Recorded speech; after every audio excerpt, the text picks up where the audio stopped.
Hi children, welcome to Station 3. At this station we're going to be talking about how we translate linear equations. Just a reminder, translate is just a fancy math word for sliding something or moving it around on the coordinate plane. Okay, so we're going to talk about two types of translations. We're going to talk about vertical translations, which means you're sliding something up and down, and then also horizontal translations, which means you're sliding something left or right. So I pretty much just summed it up for you there. A vertical translation moves the graph of a function up or down depending on the constant k. It depends on if the constant k is added or subtracted from the function.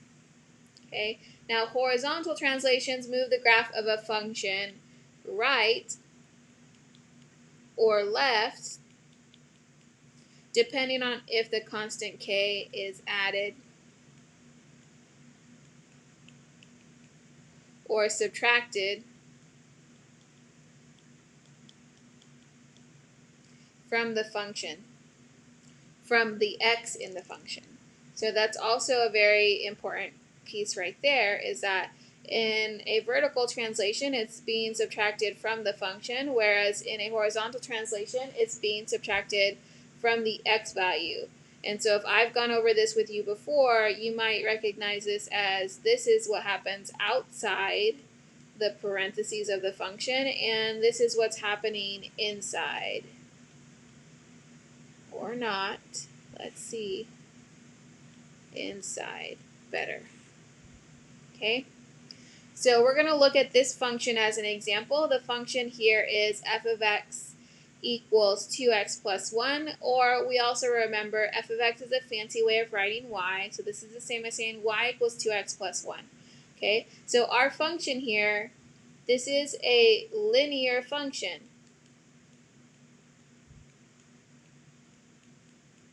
Which means when we graph it, it's going to make a line. A line goes in both directions forever and ever. Okay, I know that we practiced transformations with another function.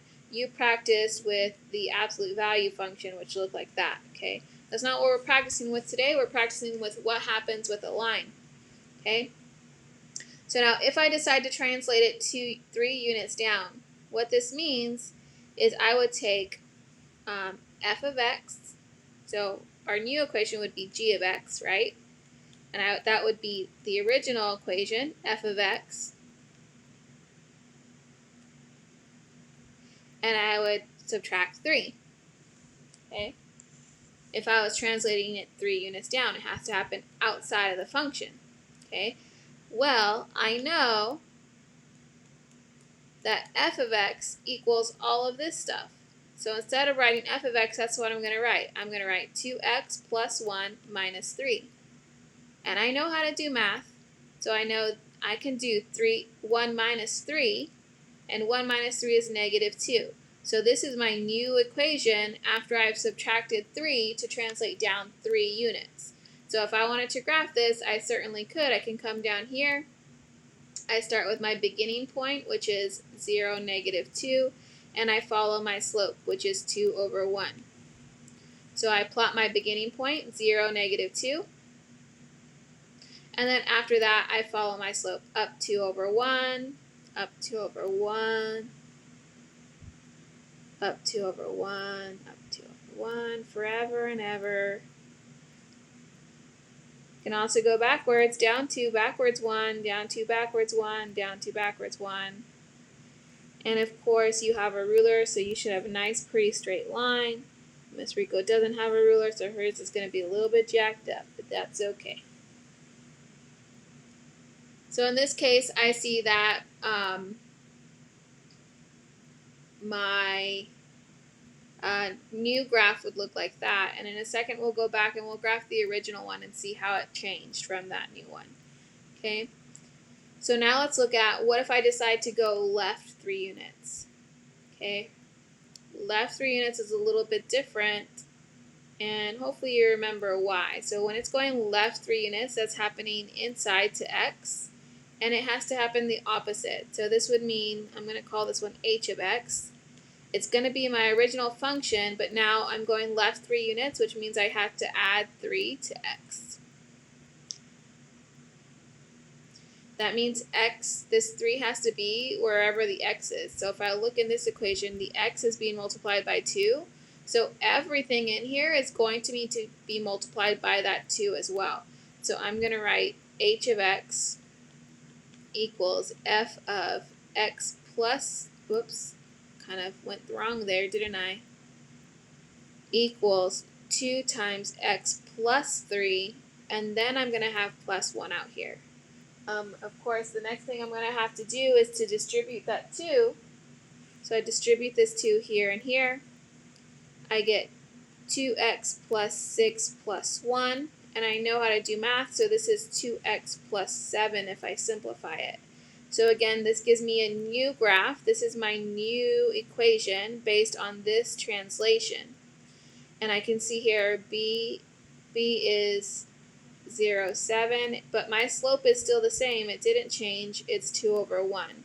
So I can come down here and I can still graph this by using the beginning point 0, 7, and then going up 2 over 1, and then going down 2 backwards 1 because I have no more space to go upwards.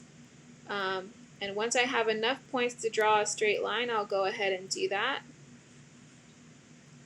Remember, we only need 2 points to draw a line, but I need more because I don't have a ruler.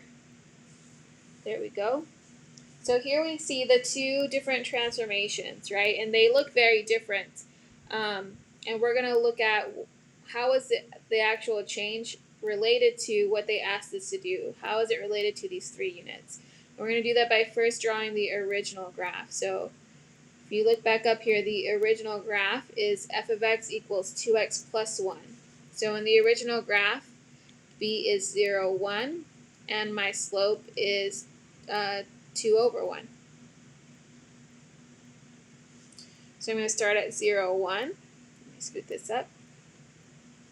0, 1, and I'm going to go up 2 over 1, up 2 over 1, up 2 over 1. And you can see you should have a parallel line because they have the same slope. And then we'll analyze how they changed. So if I look at this line alone, I can see that I went down 1, 2, 3. I know mine's kind of messy, but that's really what happened. This went down 3 times, the minus 3. If I plot the original on this graph, start at 0, 1, and I go up 2 over 1, up 2 over 1, 2 over 1. Again, I should still have a parallel line, but I can see the difference is the difference here is going left and right, right? We went to the left once, twice, 3 times. So I did go to the left 3 times. Left 3. Okay. So that's all you need to see there.